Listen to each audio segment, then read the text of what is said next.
AFPAC, Afghanistan, Pakistan, as the region's now called, Obama is building enormous new embassies and other facilities on the model of the city within a city in Baghdad. These are like no embassies anywhere in the world. And they are signs of an intention to be there for a long time. Right now in Iraq, something interesting is happening.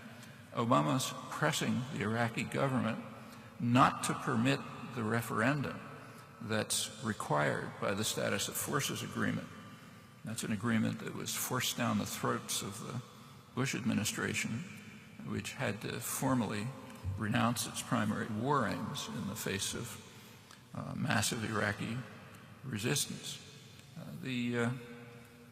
Washington's current objection to the referendum was explained 2 days ago by New York Times correspondent Alyssa Rubin.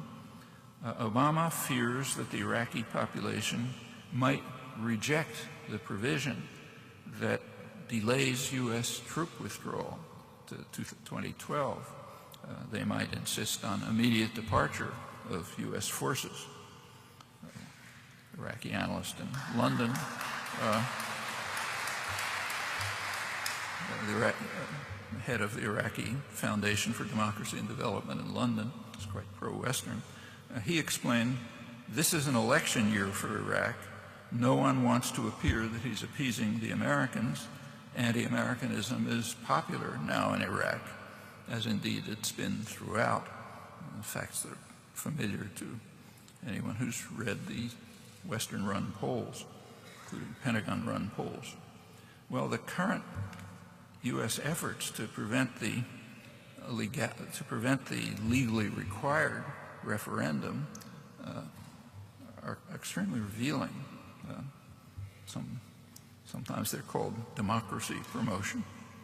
Well, while Obama's signaling very clearly his intention to establish a firm and large-scale presence in the region, he's also, as you know, sharply escalating the AFPAC war, following Petraeus' strategy to drive the Taliban into Pakistan with potentially awful results for this extremely dangerous and unstable state, which is facing insurrections throughout its territory.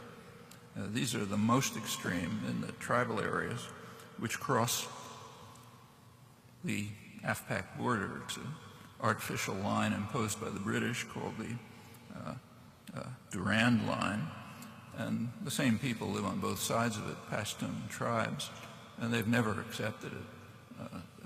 In fact, the Afghanistan government never accepted it either, as long as it was independent. Well, that's where most of the fighting's going on. One of the leading specialists on the region, Zelig Harrison, he recently wrote that the outcome of Washington's current policies, Obama's policies, might well be what he calls an Islamic Pashtunistan, Pashtun-based separate kind of quasi-state.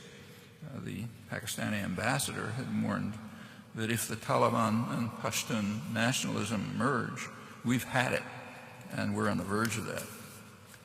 The prospects become still more ominous with the escalation of drone attacks that embitter the population with their huge civilian toll, and more recently, just a couple of days ago in fact, with the unprecedented authority that has just been granted to General Stanley McChrystal. He's taking charge. He's a kind of a wild-eyed special forces assassin who's been put in charge of heading the operations. Petraeus' own counterinsurgency advisor in Iraq, General David Kilcullen, Colonel, I think, he describes the Obama-Petraeus McChrystal policies as a fundamental strategic error which may lead to the collapse of Pakistan. He says it's a calamity that would dwarf all other current issues given the country's size, strategic location, and nuclear stockpile. It's also not too encouraging that Pakistan and India are now rapidly expanding their nuclear arsenals. Pakistan's nuclear arsenals were developed with Reagan's crucial aid, And India's nuclear weapons program has got a major shot in the arm with the recent U.S.-India nuclear agreement. It's also a sharp blow to the Non-Proliferation Treaty. Two countries have twice come close to nuclear war over Kashmir, and they're also engaged in a kind of a proxy war in Afghanistan. These developments pose a very serious threat to world peace, even to human survival. Well, a lot to say about this crisis, but no time here. Coming back home, whether the deceit here about the monstrous enemy was sincere or not, Johnson's case might well have been sincere. Suppose that, say, 50 years ago, Americans had been given a choice of directing their tax money to development of information technology so that their grandchildren could have iPods and the internet, or else putting the same funds into developing a livable and sustainable socioeconomic order. Well, they might very well have made the latter choice, but they had no choice. Now, that's standard. There's a striking gap between public opinion and public policy on a host of major issues, domestic and foreign, and at least in my judgment, public opinion is often a lot more sane. It also tends to be fairly consistent over time, which is pretty astonishing, because public concerns and aspirations, if they're even mentioned, are marginalized and ridiculed. It's one very significant feature of the yawning democratic deficit, as we call it in other countries. That's the failure of formal democratic institutions to function properly. And that's no trivial matter. Arundhati Roy has a book soon to come out in which she asks whether the evolution of formal democracy in India and the United States, in fact, not only there, her words, might turn out to be the end game of the human race. And that's not an idle question. It should be recalled that the American Republic was founded on the principle that there should be a democratic deficit. James Madison, the main framer of the constitutional order, his view was that power should be in the hands of the wealth of the nation, the more responsible set of men who have sympathy for property owners and their rights. And Madison sought to construct a system of government that would, in his words, protect the minority of the opulent from the majority. That's why the constitutional system that he framed did not have co-equal branches.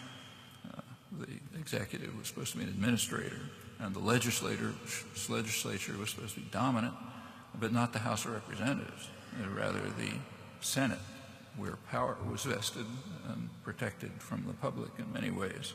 That's where the wealth of the nation would be concentrated. This is not overlooked by historians. Gordon Wood, for example, summarizes the thoughts of the founders, saying that the Constitution was intrinsically an aristocratic document designed to check the democratic tendencies of the period, delivering power to a better sort of people and excluding those who were not rich, well-born, or prominent from exercising political power. All through American history, there's been a constant struggle over this constrained version of democracy, and popular struggles have won a great many rights. Nevertheless, concentrated power and privilege clings to the Madisonian conception